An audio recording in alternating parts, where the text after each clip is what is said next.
No se puede traducir las 4 preposiciones al mismo tiempo. Casidoro de Reina tuvo que escoger una, en, pero podía ser entre, o otra más, ¿verdad? Y la última letra de lo que conocemos como la ley, que es el libro de Deuteronomio, que se ha leído esta tarde una pequeña porción, es la letra Lamed. Si ustedes juntan esa primera letra del Génesis y la última letra del libro de Deuteronomio, juntamos o hacemos la palabra Lev. ¿Y saben lo que significa Lev? Corazón. Cuando usted lee la palabra de Dios, usted se mete y descubre el corazón de su Dios. No hay nada peor que conocer poco de nuestro Dios y de su palabra. Por eso el énfasis prioritario que le damos a la gente que se ha convertido en este tiempo es que desarrollen su comunión diaria y personal con el Señor. A través de su palabra usted puede conocer las intenciones del corazón de Dios. Y hay muchos ejemplos. No voy a hablar de esto en esta tarde. Esto es simplemente una pequeña introducción. Cuando tengan que irse me avisan, porque yo cuando empiezo tengo un problema y es que no sé cuándo terminar. Pero como tengo 8 horas de diferencia, me imagino que estoy en España y juego con un margen de 8 horas, ¿no? Así que discúlpenme si me extiendo demasiado. Pero tenemos casos en la Biblia de personas que nunca leyeron la Biblia. Nunca. No fueron nunca a un culto, no tuvieron un pastor, no iban a la escuela dominical de niños, nunca fueron a ningún campamento cristiano. Pero ellos conocían la esencia de Dios. Por ejemplo, tenemos al joven José. Yo veo que hay jóvenes en esta tarde aquí. Y fíjense que cuando José fue vendido por sus propios hermanos y apareció y dio con sus huesos en Egipto y posteriormente en la cárcel, él nunca había leído la Biblia, no se había escrito ni una letra de la Biblia. Todavía Moisés faltaban cientos de años para que naciera. Pero cuando a él lo compra un señor llamado Potifar, ¿se acuerdan? Es curioso, ¿no? Para los hermanos era un peligro, para Potifar era una bendición. Qué cosas tan extrañas a veces aparecen en la vida, ¿verdad? Pues dice la Biblia que la esposa de Potifar se enamoró de él y quería mantener relaciones con él. Y entonces él le dijo, ¿cómo voy yo a pecar contra mi Dios? ¿Cómo sabía él que eso era pecado? ¿Dónde estaba escrito? No estaba escrito en ninguna parte, pero él tenía comunión y relación con el Señor. Y cuando tú tienes comunión y relación con el Señor, tú conoces el corazón de tu Dios, ¿sí o no? Él no necesitaba leer la Biblia. Cuando el Señor le dijo a Abraham, sal de tu tierra y de tu parentela, él no dijo, ¿me habré inventado esta voz? ¿Será producto de mi imaginación? No le voy a hacer caso a esta voz. Él sabía que era Dios el que lo estaba llamando. Y lo dejó todo, dice la Biblia, sin saber a dónde iba. Tiempo más tarde, cuando tiene un hijo, la Biblia dice que el Señor le pide en sacrificio a su hijo. Y él podía haber dicho, Señor, ¿me lo prometiste? ¿Me lo diste? Y ahora me lo pides en sacrificio. No puede ser la voz de Dios. Dios nunca le ha pedido a nadie el sacrificio de un hijo. Pero él no cuestionó a Dios. Él caminó 3 días sin parar desde Beersheba, al sur de Israel, hasta Jerusalén, el monte Moriah, para sacrificar a su hijo. Porque él sabía que el Dios que lo había llamado de Ur de los Caldeos para ir a la tierra prometida, era el mismo Dios que ahora le estaba pidiendo a su hijo que lo sacrificara sobre un altar en el monte Moriah. ¿Cómo lo sabía?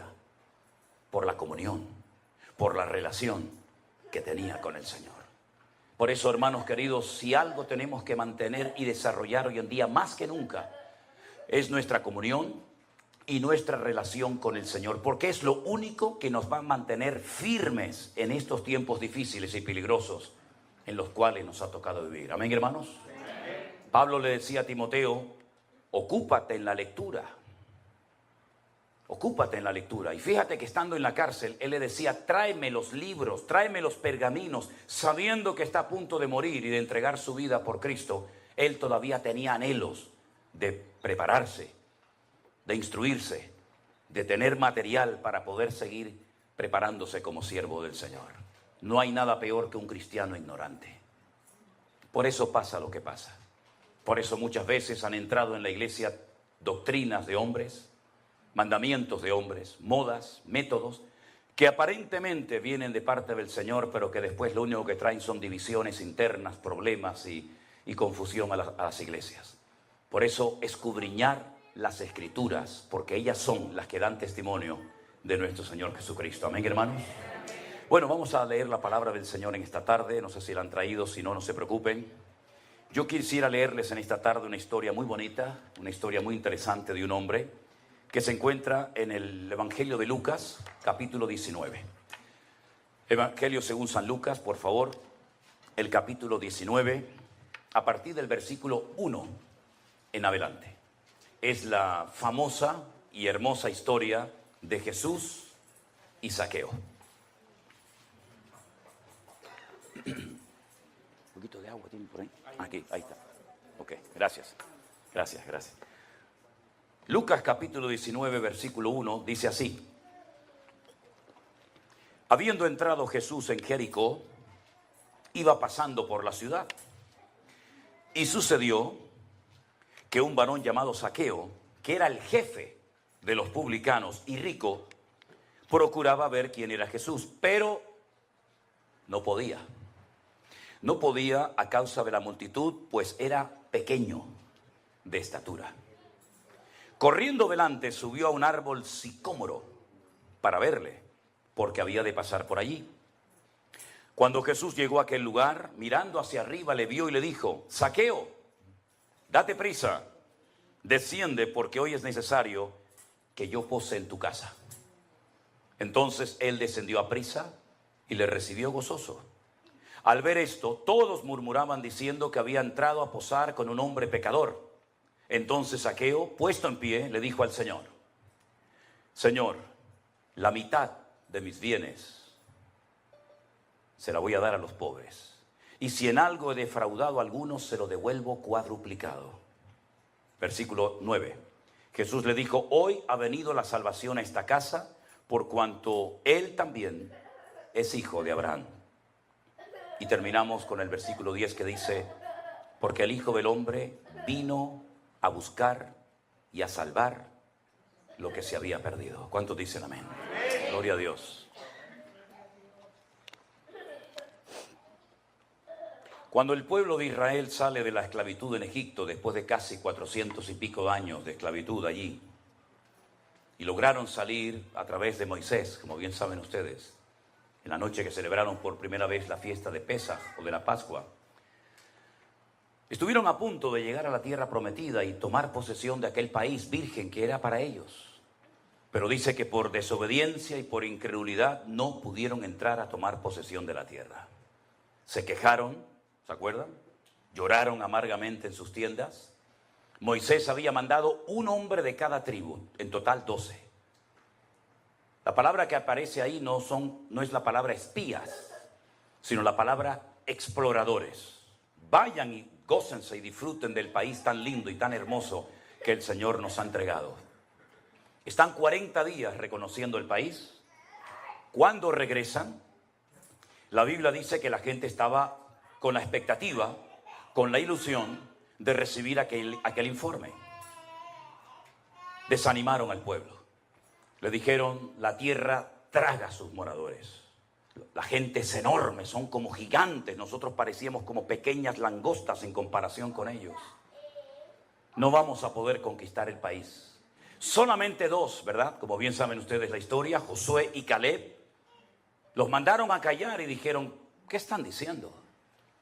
Es verdad que hay gigantes, es verdad que las ciudades están fuertemente protegidas por murallas, pero nuestro Dios está con nosotros y Él nos va a entregar la tierra. Así que no tengamos miedo, vamos a subir y los vamos a comer como si fueran pan. Lamentablemente no les hicieron caso. El Señor les dijo: 40 días habéis estado recorriendo la tierra a día por año. 40 años dando vueltas en el desierto hasta que toda esta generación de incrédulos desaparezca y Dios levante una nueva y fresca generación sin vuestros temores, vuestros traumas, vuestros complejos, y que se atrevan a tomar posesión de la tierra que fluye leche y miel, la tierra de Canaán.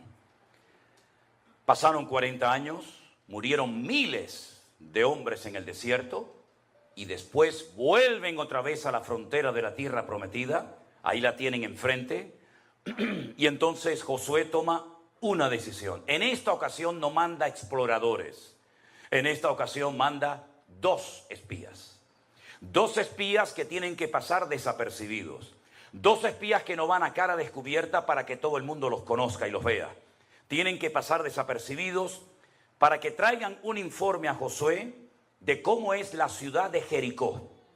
Si ustedes han ido a Israel, los que han ido conmigo lo saben perfectamente, tenemos el río Jordán como frontera natural que divide lo que hoy en día se llama Jordania, antaño Moab, de Israel. Y nada más cruzar ese río, que en ese lugar del país es muy estrecho, inmediatamente enfrente te encuentras la enorme y gigantesca ciudad de las palmeras o la ciudad de Jericó. En aquellos tiempos, hoy en día no, en aquellos tiempos la ciudad tenía una doble muralla, eran como especie de círculos concéntricos, ¿verdad? Una muralla enorme por fuera y más adentro otro círculo. Cuando los 2 espías llegan a la casa de una tal Rahab, ¿se acuerdan? Rahab la ramera, les da hospedaje y ella les dice: hemos oído lo que vuestro Dios ha hecho por vosotros. Sabemos perfectamente que la ciudad va a caer en vuestras manos.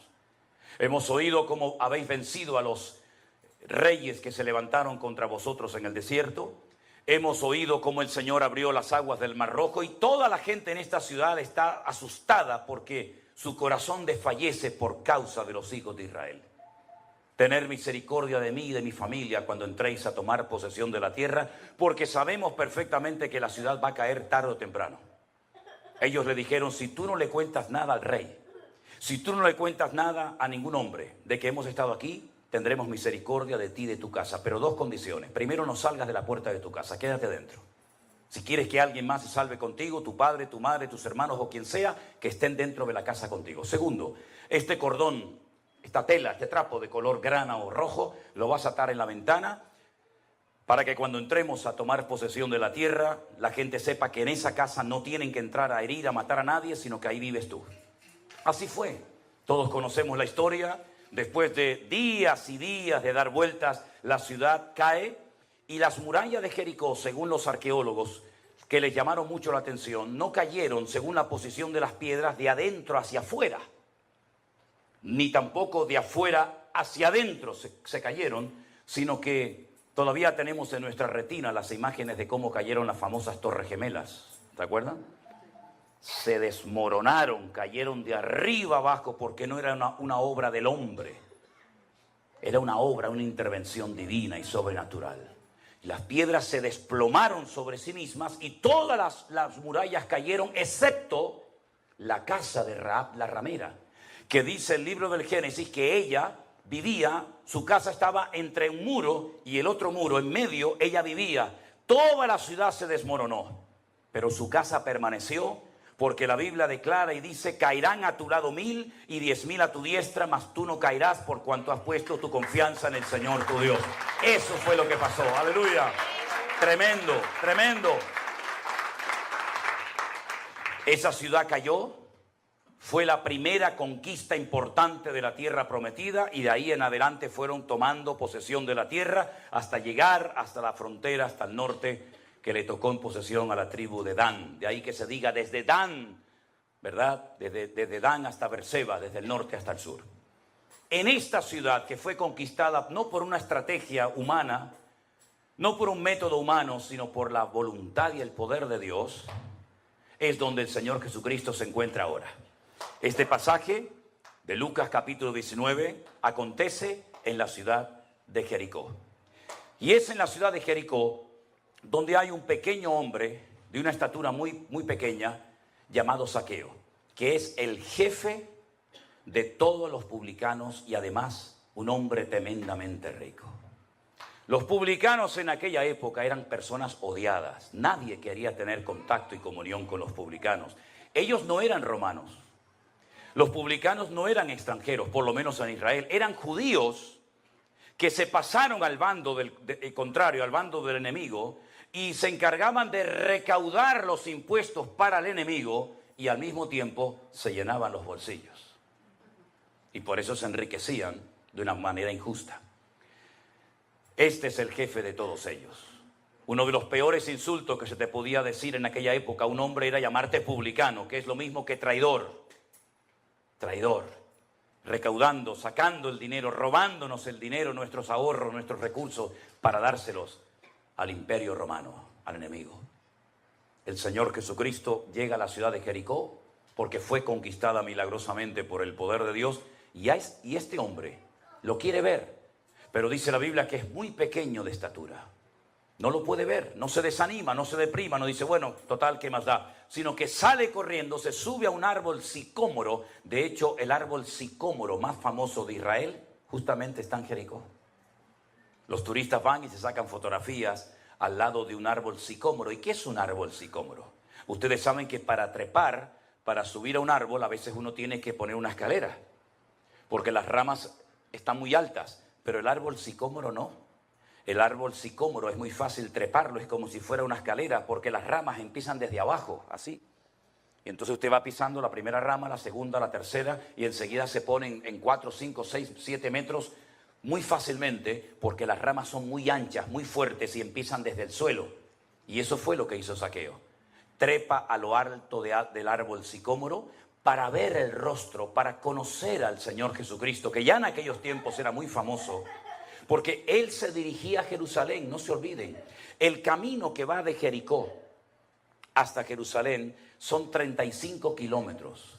Era el camino por el que iban los sacerdotes. Los sacerdotes vivían en Jericó y cuando les tocaba subir a Jerusalén una semana a ministrar, salían por ese camino, llegaban a Jerusalén y a la semana volvían a su casa y subía otro turno de sacerdotes.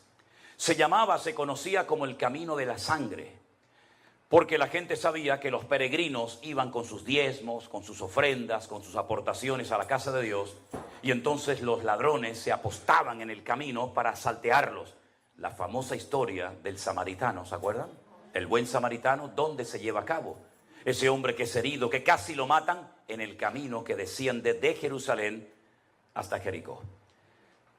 Zaqueo lo que hace es que está esperando pacientemente para ver el rostro del Señor Jesucristo, y para sorpresa de él, Jesús no sigue de largo, sino que se detiene al pie del árbol y le dice, Zaqueo. Fijaros que lo llamó por su propio nombre. Es que nuestro Dios conoce absolutamente todo. No le tuvo que decir, ¿qué haces allá arriba? ¿Cómo te llamas? ¿Cuánto tiempo llevas allá arriba? Es que lo que nadie sabe y conoce en esta vida, nuestro Dios lo conoce perfectamente. Él nos conoce desde el vientre de nuestra madre. Él sabía que tú ibas a nacer. No es casualidad que tú hayas nacido. Se quedaron millones de futuros o de posibles hermanos nuestros por el camino. Se quedaron por el camino millones de niñas como tú, pero no llegaron a la meta. Pero el Señor permitió que tú llegaras a la meta. Y cuando eras así una cabecita prácticamente que hay que mirarla por un microscopio, tú llegaste porque el Señor te diseñó desde el vientre de tu madre para que tú vivieras de gloria en gloria, de victoria en victoria y de bendición en bendición.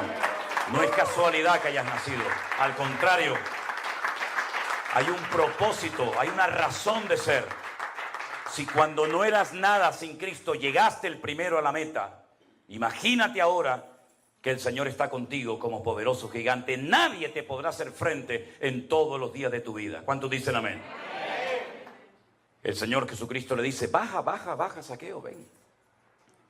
Yo hoy quiero comer en tu casa. Claro, para muchos fue un escándalo, porque hay personas, cristianas evangélicas también, que ya creen que lo saben todo. Tienen sus esquemas. Esto está bien hacerlo en la iglesia, pero esto no. Porque te educaron, te criaron como que tú eres el que controlas. Tú eres el que sabes.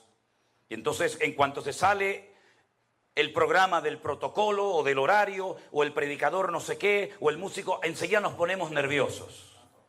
Y por eso muchas personas en la época del Señor Jesucristo se ponían nerviosos cuando, por ejemplo, veían que iba a entrar a la casa de un publicano, de un traidor. Porque no les cabía en la cabeza que el Señor, si era tan santo y tan sabio, entrara a comer a casa de un pecador. Pero ¿para qué vino el Señor Jesucristo a este mundo, mi hermano? ¿Para darle una palmadita en la espalda a los religiosos y que sigan con su fariseísmo y con su hipocresía?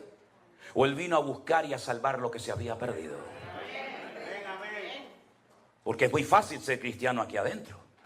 Pero es que yo he visto un montón de gente durmiendo ahí en la vereda de esta calle, que de alguna manera habrá que ir a alcanzarlos para Cristo, o por lo menos evangelizarlos en algún momento. Pero no le lleve una Biblia a un muchacho que está enganchado a la droga, a la heroína, a la cocaína, al crack, que está pasando frío, hambre. No le lleve una Biblia porque no le va a servir de nada. Llévele un pan, llévele un café con leche y después le regala la Biblia. Primero vaya a lo natural y luego vaya a lo espiritual. Pero si va a lo espiritual, una persona que está enganchado al mundo, que el diablo lo tiene en sus manos, la Biblia en ese momento ni siquiera la va a apreciar. Lo que va a utilizarla es arrancando la Biblia para hacerse canutos de marihuana y fumárselos, como muchas veces ha sucedido. Entonces Jesús entra en la casa de Zaqueo el publicano porque es la persona más representativa de la ciudad en cuanto a los pecadores se refiere. Ahora fíjese qué interesante, ocurren cosas que si usted no conoce un poquito la ley del Antiguo Testamento le van a resultar sorprendentes. Jesús entró en su casa, no fue solo, sino que fue con 12 hombres más, sus 12 discípulos, ¿verdad? No abre la boca en ningún momento, no dice absolutamente nada, no le reprocha a Zaqueo absolutamente nada. Nosotros a veces, algunos cristianos tienen la manía, la mala costumbre de cuando entra un pecador a la iglesia, una persona de la calle, queremos en 5 minutos cambiarle la vida. Y no lo bautizamos ahí mismo porque no hay posibilidad, si no hasta lo harían. Que si huele mal, que si lleva una virgen o un crucifijo colgado en el cuello, que si va en sandalias o descalzo. Tranquilos, la obra no la vas a hacer tú. La obra la va a hacer el Señor. Porque si la haces tú, la obra va a durar lo que dura el culto. Pero si la obra la hace el Señor, va a durar por la eternidad. Entonces,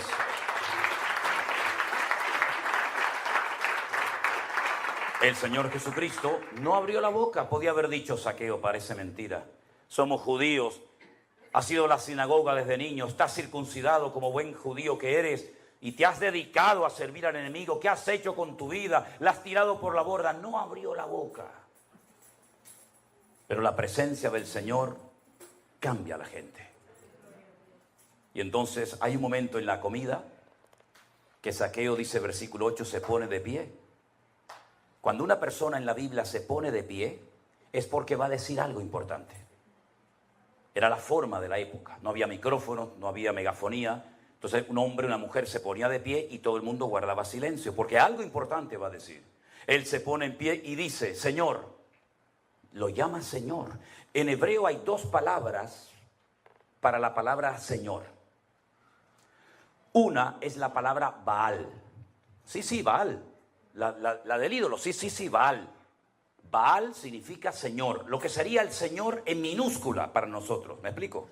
En hebreo no existen mayúsculas y minúsculas. Baal es Señor, por eso dice que Sara llamaba a Abraham mi Señor. Baalí. Pero la otra palabra que solamente se emplea para el Señor Dios Todopoderoso es la palabra Adonai o Adoní, que es mi Señor. Y si usted lee el Nuevo Testamento en la versión hebrea, dice Adoní, mi Señor, no Baal, sino Adoní, lo está reconociendo como el Señor. Luego ya empezamos bien.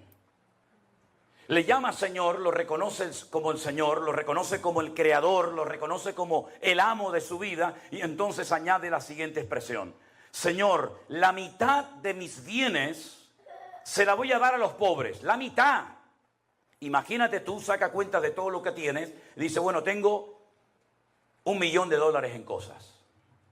La mayoría de ustedes tienen eso, ¿no? La mitad, $500.000 se lo voy a dar a los pobres, pero es que no te lo van a devolver. Es que no lo puedes dar con intereses. Bueno, es una inversión. Les doy $500.000 y recibo a los 6 meses 700.000. No. Se lo voy a dar desinteresadamente. La mitad de mi patrimonio se lo voy a dar a los pobres. Algunos dirán: pero esto es una locura. ¿Qué le pasó a este hombre? Es que cuando Cristo entra en un hogar, uno hace locuras para el Señor. La mitad de mis bienes se la voy a dar a los pobres. Y escucha, y si en algo he defraudado, tú sabes que has defraudado, Zaqueo. Tú sabes que esa riqueza no vino de trabajar. Muy poca gente se hace rica trabajando, ¿eh? Discúlpeme. En España.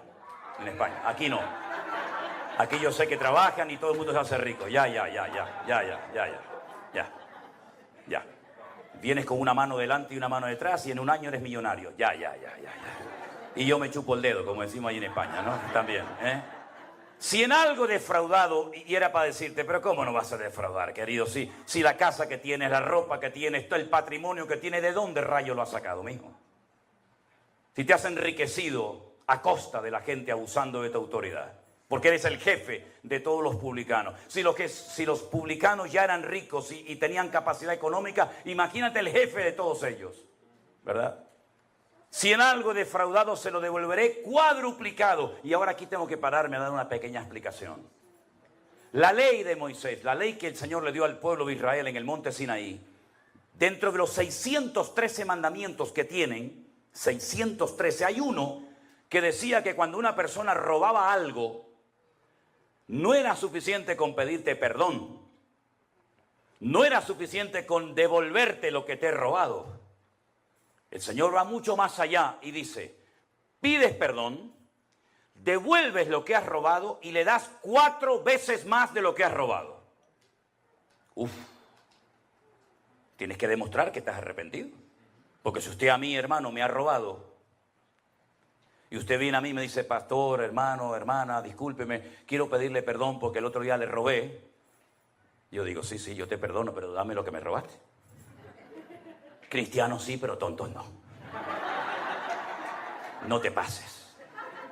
Me robaste el otro día esto, me lo das. Yo te perdono siempre, pero no te pases un pelo conmigo. Me devuelves. Y en el cristianismo, Santas Pascuas. En el judaísmo no. En el judaísmo me devuelves, me pides perdón y me das 4 veces más. Es decir, que si el otro día fuiste al campo y te gustó una vaca que yo tenía allí en el campo, me la devuelves y me das 4 más. Y tú dices, pero ¿esto quién lo hace? El que verdaderamente está arrepentido. Es lo que decía Juan el Bautista. ¿Se quieren bautizar? Claro, porque ahora todo el mundo lo hace, es la moda. Haced frutos dignos de arrepentimiento. Demostradme que estáis arrepentidos. No es suficiente con decir, por mi culpa, por mi grandísima culpa, yo pecador me confieso. No, eso ya no vale, eso era antes. Ahora tienes que demostrar que usted está arrepentido. Me das lo mío, me pides perdón y me das 4 veces más. Por eso David robó una mujer y 4 de sus hijos los perdió. ¿Lo entienden? El que roba, 4 veces más. Ay, amigo, esto es serio, ¿eh?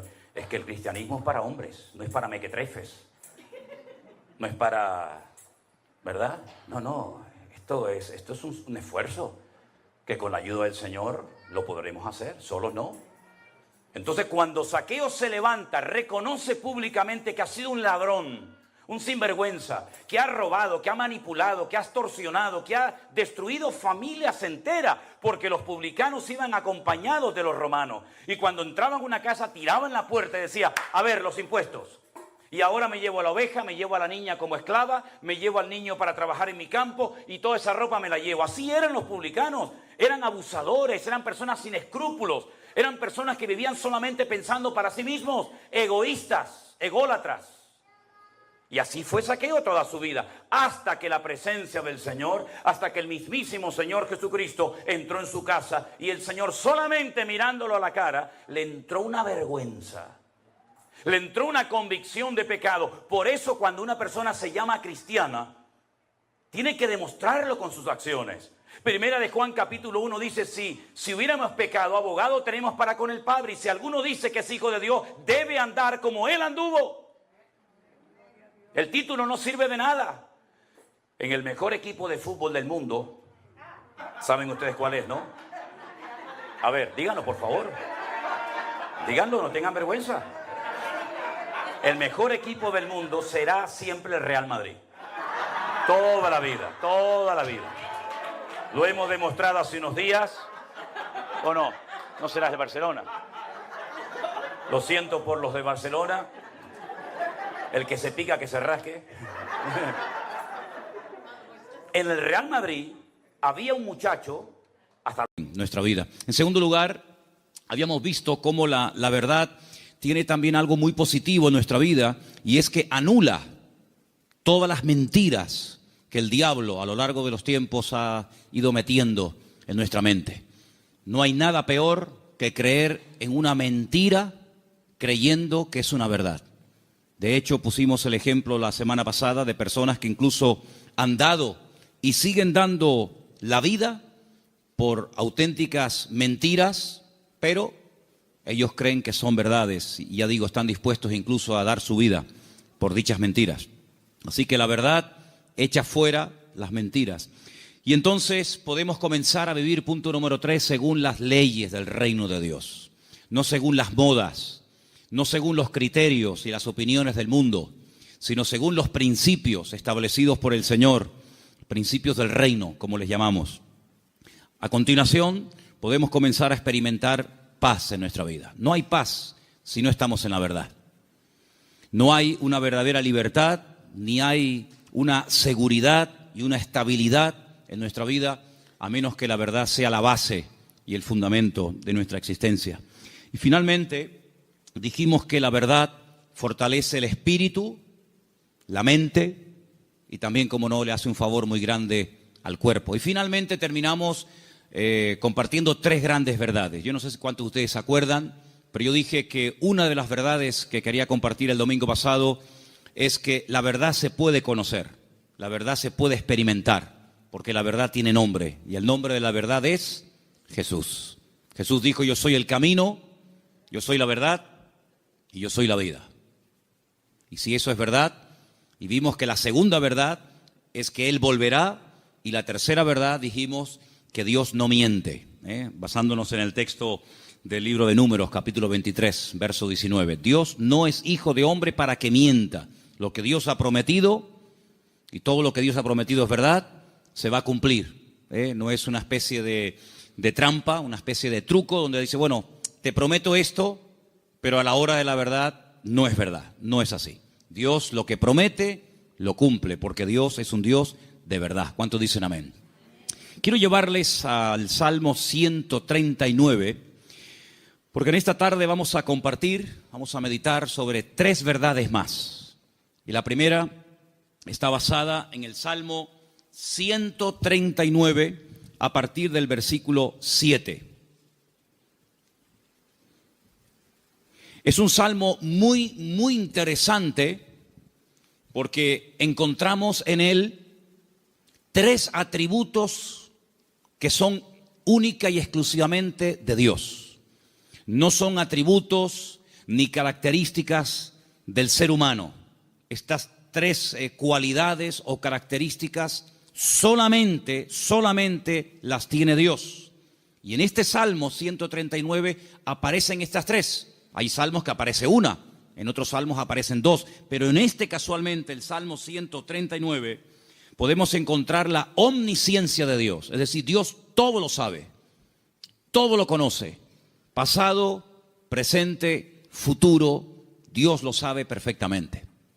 Y eso lo encontramos en este salmo. Encontramos la omnipresencia de Dios, es decir, Dios está en todas las partes al mismo tiempo. No significa que si está en un lugar se ausenta de otro, sino que la presencia de Dios lo abarca todo. Él está en todas partes, que no es lo mismo que decir en todas las cosas. Eso sería una aberración, decir que Dios está en las cosas. Dios está en todas partes, pero Dios no está en las cosas. Porque si estuviera en las cosas, pues creeríamos en el panteísmo, de tal manera que gente se puede acercar a Dios a través de una oración a un árbol, otros a una estrella, otros a la tierra, etcétera, etcétera. Dios está en todas partes, pero no significa que esté en las cosas de una forma visible, ¿no? Y finalmente, la omnipotencia de Dios. Dios no tiene ningún tipo de limitaciones, ni de espacio, ni de tiempo. Por eso encontramos a Dios con una definición muy breve, pero muy profunda. Es la profundidad de la sencillez de Dios. Que Dios es espíritu. No lo limita el tiempo, no envejece, no caduca. La Biblia ha sido escrita en un lenguaje humano donde aparecen muchas figuras retóricas para explicar lo que Dios es y lo que Dios hace. Y hay una figura muy común en la Biblia que se llama antropomorfismos, y es utilizar elementos del cuerpo humano para hablar de aspectos o características de Dios. La Biblia dice o habla del brazo del Señor, sobre quién ha creído nuestro anuncio y sobre quién se ha manifestado el brazo del Señor. La Biblia habla de los ojos de Dios, la Biblia habla de la mano de Dios, pero son simplemente eso, antropomorfismos, es utilizar un lenguaje conocido, un lenguaje humano, ¿verdad?, distintas partes del cuerpo, para describir la naturaleza de Dios en la vida de su creación, en la vida de los seres humanos. Hemos oído a veces escuchar como que la naturaleza tiene el libre albedrío de hacer cuanto quiera, y no es verdad. Las leyes de la naturaleza las estableció Dios desde el principio de los tiempos. Fíjense qué curioso que todas las leyes que el hombre ha ido descubriendo con el paso del tiempo son leyes que estaban ocultas a los ojos del hombre. El hombre no las ha inventado, simplemente las ha descubierto, ¿verdad? Pero son leyes que Dios estableció desde el principio de los tiempos. Y uno de los libros más profundos de la Biblia, que es el libro de Job, encontramos el peso de la tierra, encontramos los nombres de algunas constelaciones y estrellas, encontramos cómo el viento pesa, ¿verdad? Cosa que no se descubrió hasta muchos siglos después, y encontramos muchas cosas muy interesantes acerca de las leyes de la creación. Alguien dijo que lo creado es una manifestación de las ideas y de la voluntad de Dios hechas realidad, ¿vale? Dios hablaba y su palabra se materializaba. Poder que no transfirió al hombre, imagínense. Es un poder simplemente, o es un poder que solamente se limita a él. Dios habla y lo que Dios ordena se materializa, se cristaliza, ¿sí? Sea la luz o sea cualquier otro elemento. Ahora, en el Salmo 139 vemos estos tres atributos de Dios, repito, omnisciencia, omnipresencia y omnipotencia. Y a partir del versículo 7, el salmista se hace una serie de preguntas muy interesantes, pero las hace en forma de sorpresa. Aquí dice: ¿a dónde me iré de tu espíritu? ¿A dónde huiré de tu presencia? Si subiere a los cielos, allí estás tú. Si en el Seol hiciere mi estrado, he aquí, allí tú estás. Si tomare las alas del alba y habitare en el extremo del mar, aún allí me guiará tu mano y me asirá tu diestra.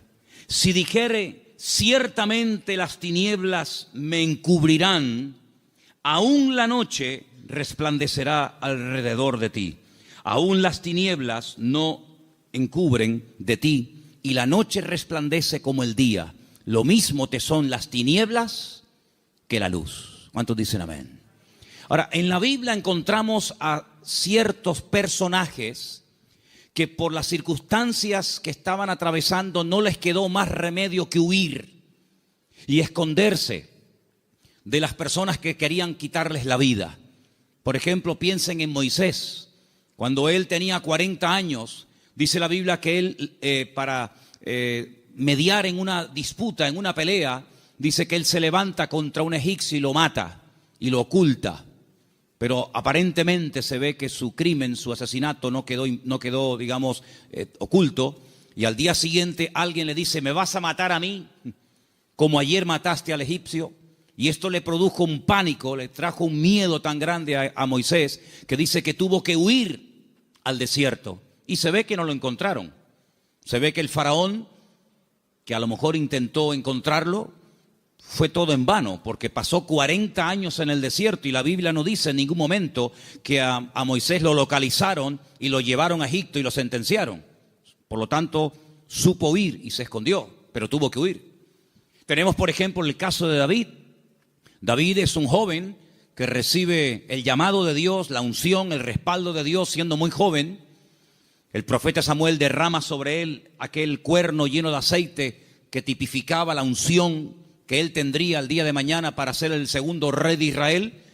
Y dice la Biblia que durante muchos años, David tuvo que huir y tuvo que escaparse y esconderse, porque Saúl estaba obsesionado con quitarle la vida. Y se ve que lo hizo bien, por supuesto, la bendición de Dios también estaba con él, porque Saúl nunca lo encontró, a pesar de que muchas veces estuvo muy cerca de echarle mano incluso hasta quitarle la vida.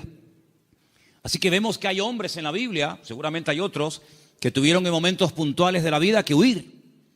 Pero lo que me llama la atención es que estas personas huían de hombres y fueron capaces de ocultarse de esos hombres, sea Faraón, sea Saúl, que querían quitarle la vida.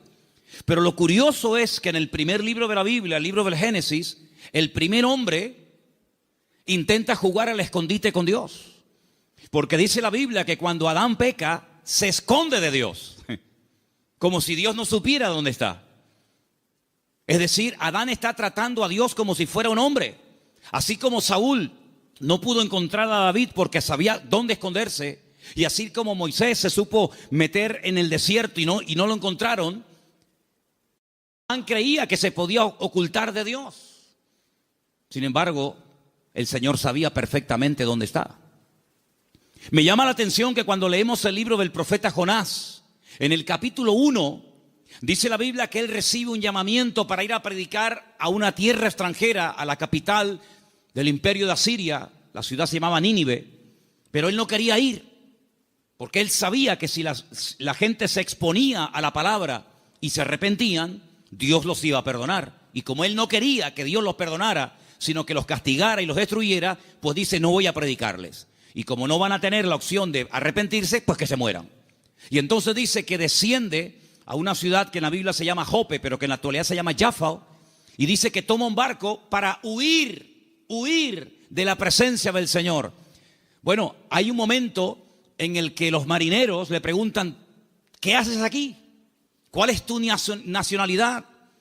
Y dice que los marineros se dieron cuenta de que él intentaba huir de la presencia del Señor. ¿Eso qué significa? Bueno, en ese momento y hasta siglos más tarde, se creía que Dios donde estaba y donde Dios vivía y moraba era en Jerusalén, en el templo que estaba en el monte Moriah. Y cuanto más lejos me alejara de Jerusalén, y si encima me monto en un barco y me voy mar adentro, pues es como que la presencia de Dios la dejo atrás y Dios pues no me encuentra. Yo estaba leyendo hoy justamente el libro de Jonás. Y hay una canción que nosotros cantamos en la iglesia, parte del Salmo 118, que dice, desde la angustia invoqué al Eterno y Él me oyó. Y en la oración que Jonás hace desde el vientre del gran pez, pues dice la Biblia que él dice, desde la angustia invoqué al Eterno y Él me respondió. Así que el Salmo 118, Jonás lo sabía perfectamente, pero el 139 se ve que se olvidó. Porque el 139, el salmista dice, ¿a dónde me voy a esconder? ¿A dónde voy a huir de tu presencia? Vaya a donde vaya, sea hacia arriba, sea hacia abajo, sea a la izquierda o sea a la derecha, nunca podré huir de tu presencia, porque él tenía bien claro el concepto de la omnipresencia del Señor. ¿Cuántos dicen amén?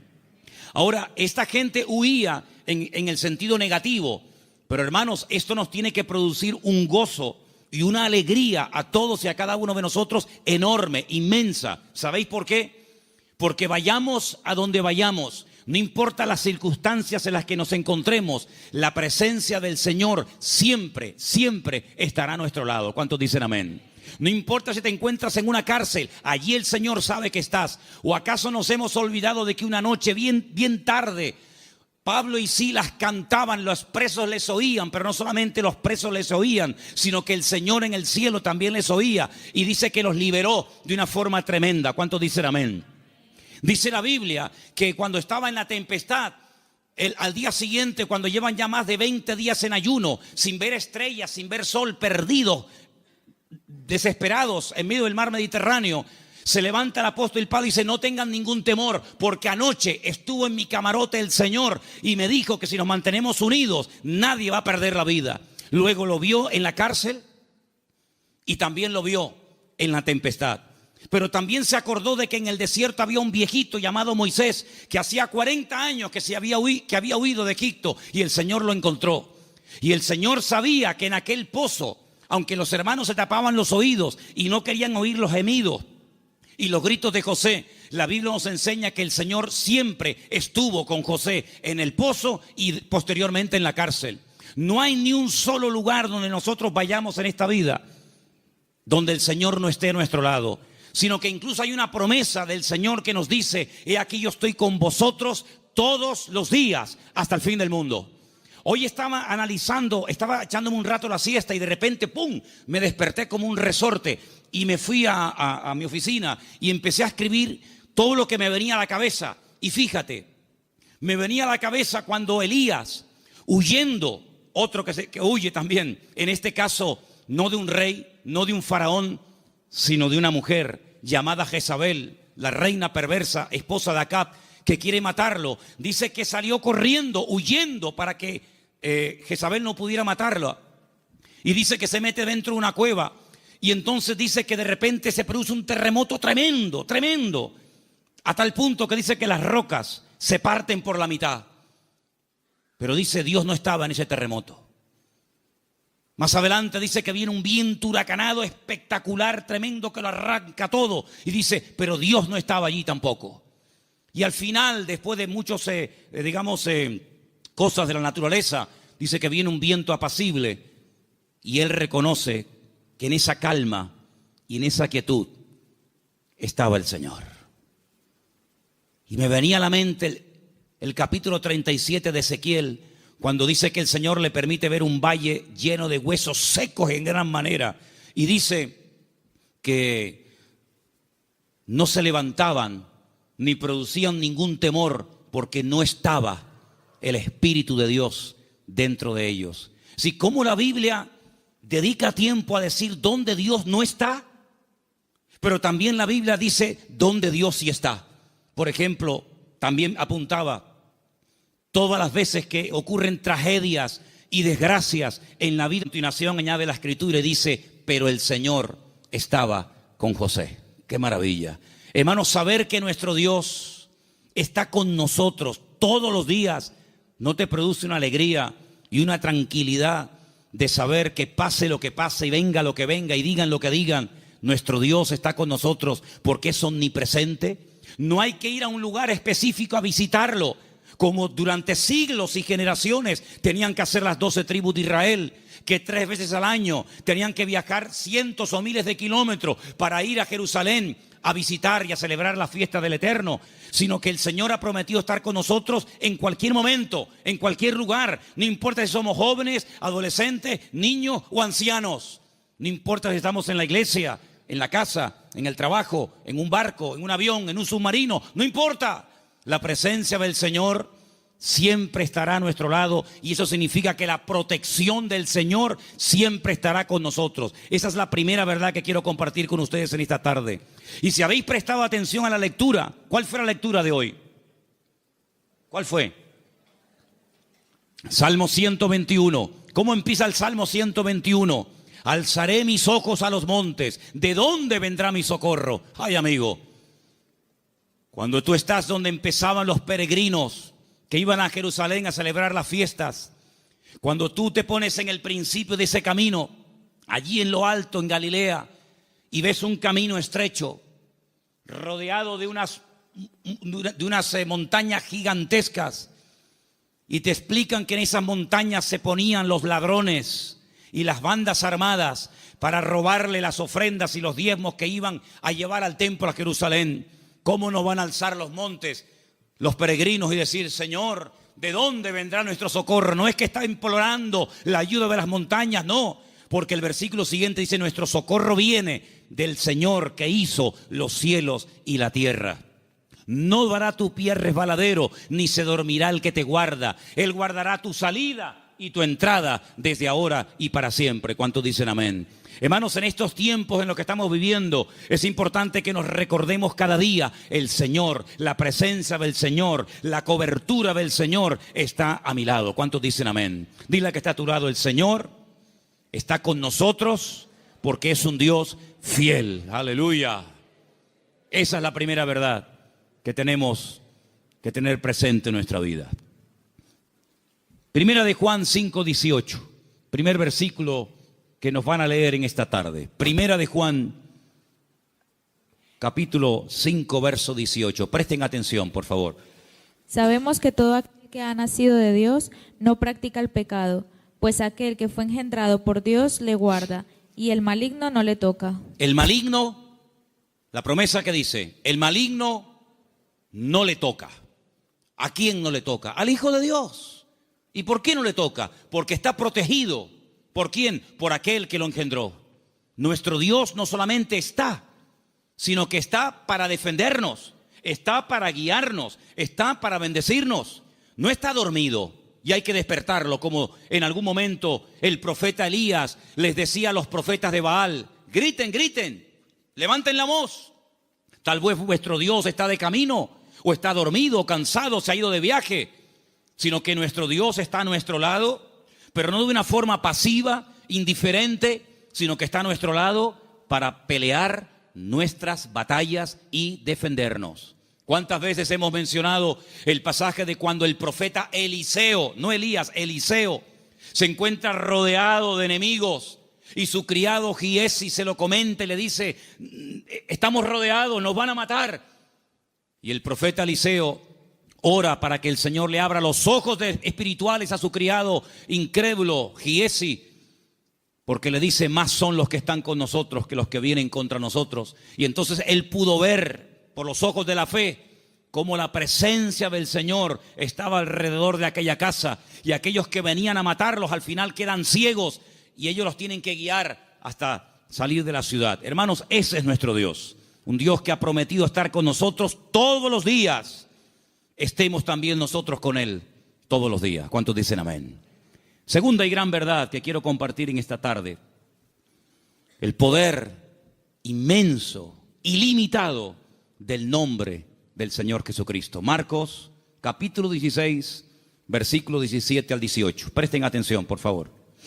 Y estas señales seguirán a los que creen. En mi nombre echarán fuera demonios, hablarán nuevas lenguas, tomarán en las manos serpientes, y si bebieren cosa mortífera no les hará daño. Sobre los enfermos pondrán sus manos y sanarán. Todo cuanto se menciona ahí con una connotación milagrosa, echar fuera demonios, hablar lenguas, orar por los enfermos, etcétera, etcétera, todo va precedido por el nombre de Cristo. En mi nombre, en mi nombre, en mi nombre. El Señor Jesucristo nos enseña en la palabra que cuando oramos los creyentes tenemos que orar en su nombre. Firme la oración. No oramos en nuestro nombre. No nos acercamos a Dios con nuestros méritos, sino que oramos en el nombre del Señor Jesucristo. Y en el libro de Filipenses, el capítulo 2, nos da una pincelada, una explicación del poder tremendo de ese nombre. Presten atención. Después de humillarse, después de despojarse de toda su gloria y dignidad, después de haberse hecho siervo y estando en la condición de hombre, se humilla hasta lo sumo y muere de una forma terrible, como era la muerte de cruz, y haciéndose obediente hasta la muerte. A continuación de eso dice: por lo cual Dios lo exaltó hasta lo sumo, a lo máximo, y le dio un nombre sobre todo nombre. Y ahora escucha versículo 10: para que en el nombre de Jesús se doble toda rodilla de los que están en los cielos, en la tierra y debajo de la tierra, y toda lengua confiese que Jesucristo es el Señor, para gloria de Dios Padre. El poder del nombre de Cristo, no somos conscientes de lo poderoso que es mencionar ese nombre. Los demonios huyen y tiemblan cuando se menciona el nombre de Jesucristo. Es un nombre de poder, es un nombre de autoridad. No hay nada ni nadie que se resista al poder del nombre de Cristo. Una vez escuché a un predicador que vino a Las Palmas hace muchos años. Había sido misionero en África. Y un día no se le ocurre otra cosa más que ir a una tribu de caníbales. Y dice que mientras dormía en una choza durante la noche, hay un momento en el que él se despertó y ve a un caníbal con un garrote a punto de darle un palo en la cabeza y matarlo. Dice que fue algo tan rápido, no había tiempo para decir: hermano, vamos a orar, espérate un momentito. Dice que solamente dijo: Jesús. Solamente mencionó el nombre del Señor. Y dice que se le cayó ese garrote de la mano a este hombre y salió corriendo. Hermanos, hay millones de testimonios de personas que han sido sanadas, liberadas, salvadas, bendecidas y transformadas por el poder del nombre de Jesucristo. Es un nombre que tenemos que utilizarlo cuando oramos, cuando hacemos cualquier cosa, conducir, estudiar, trabajar, salir, entrar. Porque no solamente es una sugerencia, no solamente es una propuesta, una idea que les lanzo, sino que es un mandamiento bíblico. Vamos a leer en Colosenses 3:17. Fíjense cómo la Biblia nos enseña lo que estoy diciendo en esta tarde. Colosenses 3:17, por favor. Y todo lo que hacéis, sea de palabra o de hecho, hacedlo todo en el nombre del Señor Jesús. Todo. Dando gracias a Dios, Padre, por medio de Él. Todo lo que hacéis, todo lo que habláis, hacerlo todo en el nombre del Señor Jesucristo. Cuando se monten en el coche a conducir, Señor, en tu nombre pedimos que nos traigas y que nos lleves de regreso a casa con tu paz y con tu bendición. Cuando vayas a un examen, cuando vayas a prepararte para hacer un examen o estudiar, Señor, yo me preparo, yo estudio, yo memorizo, pero yo pido que en tu nombre este examen salga bien, Señor. Cuando vas a trabajar o cuando vas a buscar trabajo, cuando vas a dormir, cuando vas a levantarte, todo lo que hacemos y todo lo que decimos, dice, hacedlo todo en el nombre de nuestro Señor Jesucristo. ¿Cuántos dicen amén?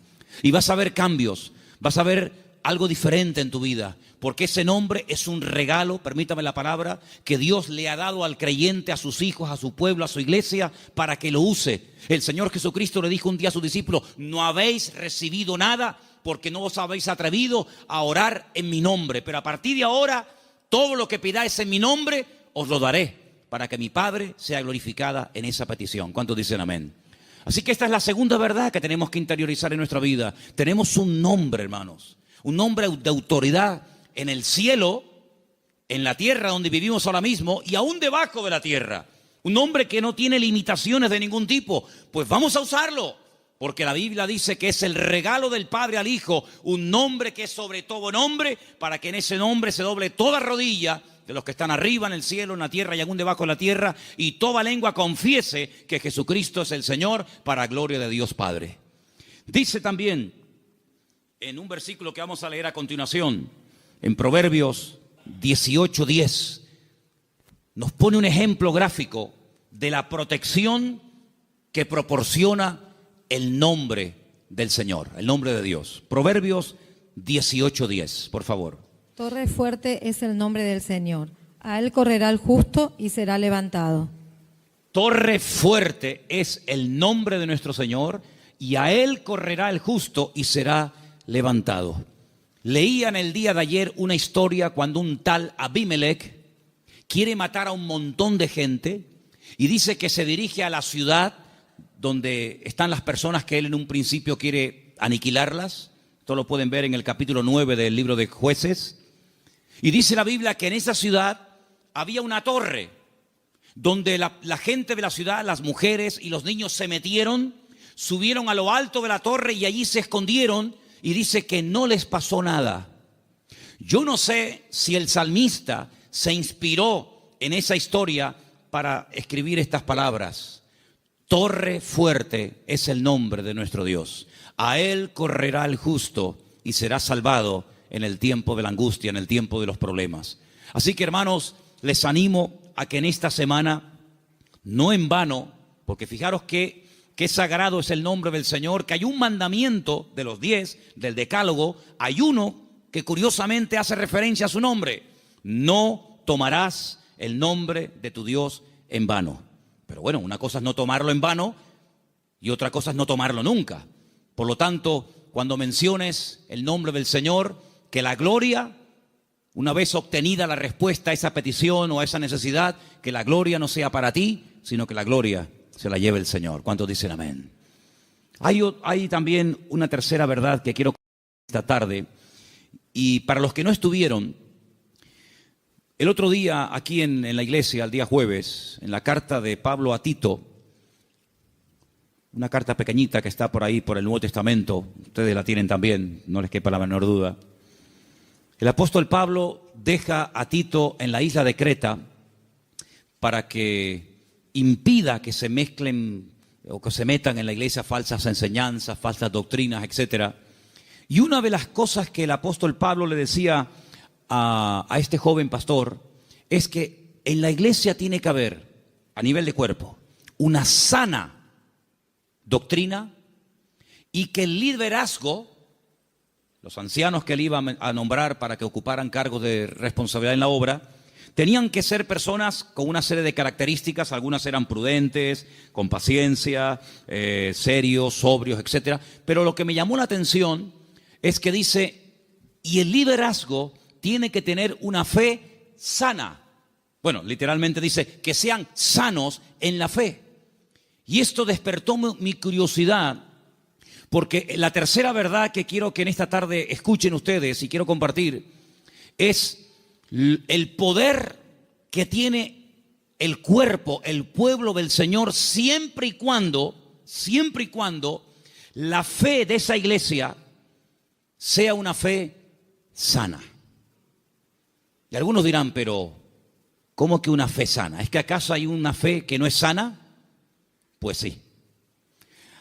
La fe a veces se puede enfermar. De hecho, vimos el jueves, repasamos un poco, que hay un momento puntual en el ministerio del Señor Jesucristo en el que algunos discípulos vienen y le dicen, Señor, nos ha pasado algo y queremos contártelo. Hemos entrado a una ciudad y no nos han querido recibir. No han sido hospitalarios, han sido fríos. Incluso nos han pedido que nos marchemos de la ciudad, que no quieren saber nada de ti, de tu ministerio, ni de tus palabras. Y le dicen ellos al Señor, y uno de ellos era nada más y nada menos que Juan. ¿Quién lo diría? Señor, ¿quieres que oremos para que caiga fuego del cielo y los destruya a todos? Oye, qué fe, ¿eh? Ellos creían que si oraban y que cayera fuego del cielo, el Señor respondería a sus oraciones. Pero el Señor dice, alto. No. Ese espíritu no es el que debe de caracterizar a un discípulo mío. La fe no es para destruir, la fe es para edificar. Si en todo lugar donde no nos escuchan vamos a pedir fuego, vamos a prenderle fuego a todo el país. Y una vez dije, ¿por qué se creen ustedes que el Señor se llevó al profeta Elías? Porque como siguiera como seguía, le iba a prender fuego a todo el país. El único que iba a quedar con vida era él. Pero saben, hermanos, esa es una fe distorsionada. Es una fe mal encaminada.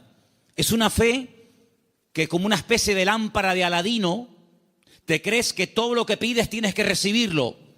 Y no está basada en la razón, no está basada en la palabra, en el sentido común, sino está basada en una emoción, en un rechazo que sientes hacia una gente que no te ha querido escuchar. Y es una fe que no tiene nada que ver con una fe sana, que es la fe que tiene que tener el creyente. Es una fe totalmente distorsionada, una fe que no es la que yo quiero que ustedes tengan. Luego Pablo también hablaba de que había gente que tenía fe fingida. Fe fingida. Y Pablo dice a Timoteo, yo doy gracias a Dios que la fe que tú tienes no es fingida. Porque la fe que tú tienes primeramente la tuvo tu abuela y después se la traspasó a tu madre y ahora la tienes tú. Y dijimos que esa fe no fingida tiene que ver con una fe sincera, sin mezcla, sin hipocresía. Otra versión dice sin engaño, sin máscara. Hablamos también acerca de que hay fe, hay gente que tiene fe, pero es una fe muerta. Tienen fe, pero está muerta. ¿Y cuál es la fe muerta? La que no produce obras. Dice la Biblia, la fe sin obras está muerta. Por lo tanto, cuando vamos a este tercer punto y hablamos acerca de la protección sobrenatural que hay sobre nuestra vida y de lo indestructible que es el pueblo del Señor, para que eso se dé, tiene que haber una fe sana entre nosotros. No una fe rara, distorsionada, enferma, sino una fe puesta en las promesas y en la palabra de nuestro Dios. ¿Cuántos dicen amén? Y entonces esa fe va a traer estabilidad. Esa fe va a traer una revelación del verdadero Dios al cual tenemos que honrar, adorar y servir. Porque yo creo con todo mi corazón que la forma como oramos la forma como nos planteamos nuestro estilo de vida, las decisiones que tomamos o no. Es decir, todo lo que hacemos en la vida como creyentes gira en torno al concepto que tenemos de nuestro Dios. Es decir, si nuestro concepto de Dios está equivocado, por mucha fe que tengamos, no estamos actuando correctamente. Y volvemos al principio del mensaje de hoy. Jonás creía que había lugares donde se podía esconder de Dios y Dios no encontrarlo. Dice que él huía de la presencia de Dios, huía del llamado de Dios, de la responsabilidad. ¿Por qué? Porque no quería cumplir con el llamado de Dios. Y hace exactamente lo mismo que hizo Adán en el jardín del Edén: huir, esconderse de Dios. Y él creía que uno se podía esconder de Dios. Y él actuaba en base a esa creencia equivocada. Por lo tanto, es muy importante que nosotros nos preguntemos de vez en cuando, a la luz de las Escrituras, si la forma como yo estoy orando y pidiendo las cosas, si la forma como yo estoy viviendo mi relación con el Señor es una relación basada en una fe sana o en ideas distorsionadas y equivocadas. Porque hay personas que se imaginan que Dios, como acabo de decir, es esa especie de lámpara de Aladino que frotamos y Dios tiene que estar a mi servicio las 24 horas del día y Dios tiene que complacerme en todo lo que le pido y en todo lo que quiero. Y no es así. Hay momentos en los que puedes tener una fe tremenda y Dios decir a tu oración, no. Puede ser que tengas una sinceridad y un deseo tremendo de hacer algo para el Señor, genuino, bíblico, correcto, pero a ti no te corresponde hacer esa operación, hacer ese trabajo. Como por ejemplo el rey David, que quería construirle una casa a Dios. Y Dios le dijo, tú no la vas a edificar, la edificará la siguiente generación en la persona de tu hijo Salomón. Hay momentos en los que el mismo apóstol Pablo quería ir a ciudades a predicar el evangelio. ¿Será bíblico predicar la palabra? Por supuesto. Es un mandato del Señor, claro, ir por todo el mundo y predicar el evangelio. Pero también hay que decirlo que hay momentos en los que el Pablo quería ir a ciertos lugares a compartir y el Señor le decía, no, ahí no, en Bitinia no, bueno, pues me voy a Misia, no, ahí tampoco. Y uno dice, pero Señor, ¿no es tu voluntad ir a predicar a todas partes tu palabra? Sí, pero cada sitio y cada persona tiene su momento y tiene su lugar. Y ahora no es el momento de ir aquí, ahora es el momento de ir allá. Y Pablo, que era sensible a la voz del Espíritu, Pablo, que era una persona que se dejaba tratar y moldear, pues no era un niño caprichoso con la pataleta que cuando no le das la chupeta se pone a montarte un lío tremendo, sino que decía, bueno, pues si no es por aquí, será por allá. En otras palabras, no se venía abajo, no se derrumbaba, no se desanimaba, sino que él seguía probando, hasta que al final encontró el lugar idóneo donde el Señor quería llevarlo y usarlo. Por lo tanto, es muy importante que la iglesia interiorice esta verdad. El Señor nos quiere usar. Tenemos que cumplir con nuestras responsabilidades. Por supuesto que sí. Pero ¿estaré yo preparado para eso que quiero hacer? La Biblia nos enseña que cuando José era un joven, ya él sabía lo que Dios quería hacer con su vida. Yo creo que pecó un poco de imprudente. Abrió su corazón a sus hermanos. Tal vez lo mejor hubiera sido abrírselo solamente a su padre. Pero él le abrió su corazón a sus hermanos, le contó los sueños que había tenido y se buscó la ruina de su vida. Bueno, después al final, lógicamente, sabemos que el Señor utilizó todo aquello y lo convirtió en algo positivo, ya lo sabemos. Pero hermanos, él tuvo que esperar desde el momento que recibe la revelación de la voluntad de Dios para su vida, hasta que él ve que eso se cumple, pasaron muchos años, pasó mucho tiempo. ¿Por qué? Porque el Señor tenía que tratarlo, y tenía que prepararlo, y tenía que capacitarlo, y lo tuvo que hacer pasar por situaciones terribles, pero en todas y en cada una de ellas aprendió lecciones que lo marcaron para toda la vida. Y cuando llegó el momento, el Señor lo levantó y el Señor lo utilizó. Por eso, amados hermanos, ¿en qué momento, en qué etapa del camino te encuentras? Sin embargo, cuando le escribe el apóstol Pablo a Timoteo, le dice: Timoteo, Dios no nos ha dado espíritu de cobardía. Probablemente estaba pasando por un momento de temor frente a semejante responsabilidad. Pablo dice: Dios no nos ha dado espíritu de cobardía y no te tienes por qué avergonzar de mis cadenas. Cuando te pregunten dónde está tu apóstol Pablo, dónde está el fundador de la iglesia, no te avergüences.